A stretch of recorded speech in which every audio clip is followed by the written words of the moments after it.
Bradenton home runs, and then there are home runs in Bradenton. Good morning to you. I'm Dan Kovacevic of DK Pittsburgh Sports, and this is Daily Shot of Pirates. It comes your way bright and early every weekday if you're into football and or hockey. I also offer daily shots of Steelers and Penguins in the same place that you found this. I'm in Bradenton, and I did see Ke'Bryan Hayes launch a 421-foot grand slam yesterday in the 13-4 rout of the traveling Braves. And I say traveling because those teams that operate far away, not to burst anybody's bubble here, but they'll only send 2 or 3 like actual players. And in this case, Atlanta started Chris Sale, who was incredible. And then, okay, yeah, but whatever, right? The ball just erupted off Key's bat. This was in the 3rd inning, tied the game at 4-4. Bryan Reynolds came up in the 5th inning and actually outdid that, although his was only a 2-run shot. He hit the ball 434 feet, which was the second longest shot since StatCast began tracking stuff here in Manatee County.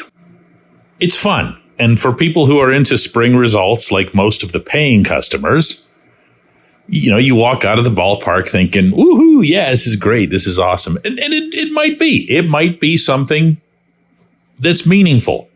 I asked Derek Shelton after the game about the performance in general of the top 3 in the lineup, with O'Neal Cruz leading off. Cruz walked before each of those 2 blasts, which Shelton took care to mention, continuing to build him up as he makes his return. But he also didn't bother ducking the obvious issue that after the first half of the lineup, it's not known. Let's put it that way. There are possibilities. You could maybe see Rowdy Tellez hit 35 home runs the way he did a couple of seasons ago in Milwaukee. You could see Jack Suwinski not strike out 172 times. You could see Henry Davis eventually take Yasmani Grandal's apparent job and raise the roof somewhat for the offense. You could see Leover Peguero, but you don't know any of these things. What you do know, at least you think you know, is that Hayes and Reynolds have to drive this offense. That's not going to change this year. That's probably not going to change next year. Those 2 have to get it done. And out of those 2, given Reynolds' remarkable consistency, Hayes is probably the variable. Yeah, he had the really strong second half last season after John Nunnally, the minor league coach in Altoona, had to sneak to Pittsburgh to help out Hayes because he wasn't getting any sufficient help from Andy Haynes, which eventually cost Nunnally his job. Another show for another day for anyone who wants to revisit that old story with me. But one way or another, Hayes has to maintain something resembling that pace, or this offense, just being blunt here, is going nowhere. I asked Key after the game, well, here, just listen. Key, what'll be most important to you in 2024 as far as having a continuation from last year? Like, what's going to be the most important way to make sure that keeps going? I think just with like my work days, keeping those consistent, and then just being out there every day on the field, being healthy, being available, and then really just going out there and with my prep work like before the day, and then once I get out there in the game, just making sure I'm in the right spot and being aggressive. Now, if that sounds like it's not much of an answer, yeah, he needs to work hard and he needs to be healthy and everything else here. You're going to have to take my word for it that there's a lot more that he could be saying on that subject. He knows why he got better. He knows who fixed him. And he appreciates what Nunnally did. He also respects the environment that he's in, which does have Haynes as the hitting coach. So if he wants to stay on that same track while at the same time not kicking up a dust storm over what happened, he's basically going to have to be the adult in the room, and I do mean the only adult in the room in this specific scenario, and just move past it and make sure that he's continuing to do the right things. And look, I don't want to overstate this because this was half a season, actually a little bit less than half a season when Hayes took off. But between his defense, which has both historians and advanced statisticians glowing about his place like all time as a defensive player, not as a defensive third baseman, but just as a player at any position. If Hayes can perform the way he did at the plate, or even close to that, my friends, you are talking about a special player.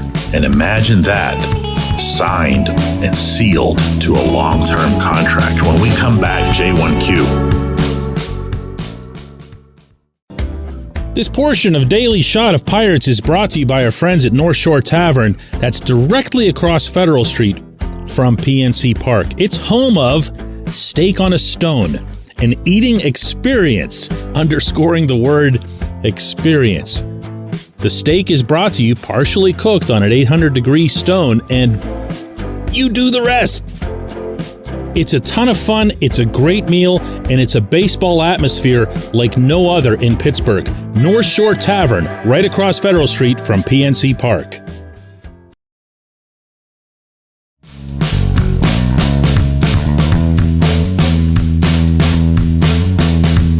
Today's J1Q comes from Tom, who says, can the Pirates ever hire a great and proven pitching coach? They've certainly had their opportunities, Tom. If you look over recent years, I mean, obviously Ray Searage held the post for a while. Ray carried himself with class. Ray legitimately made pitchers better. What caught up with Ray, so what often catches up with people in sports, is that all kinds of other elements crept into the role, the biomechanics and all kinds of other stuff that you're not going to teach an older individual. You're not going to have them relearn what they've essentially mastered over a lifetime. And if you've got one of those 30 jobs on this planet, you could reasonably say that you've mastered it at least to that extent. Oscar Marine's calling card when he came from Houston was that he was that biomechanics guy. He was that guy that was going to be taking pitchers into rooms and into labs, basically, and showing them different things about their motion that might help them, that might cause a pitch to break a little more, that might help the pitcher stay healthier. Well, none of those things have happened, to say the least. One of the reasons, and I feel like this is important to bring up on occasion, that I focus so much on velocity is because it's the barest of bones still when it comes to analyzing pitching.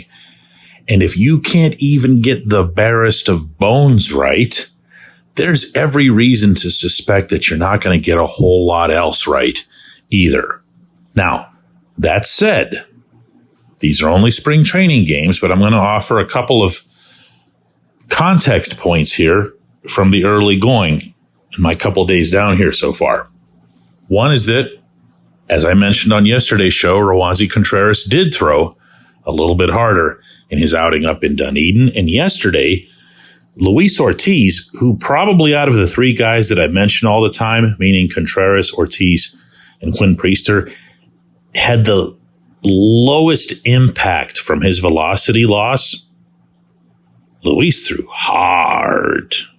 Now, you never know what one gun does from what stadium to another, so it's always better to take these things over a period of time.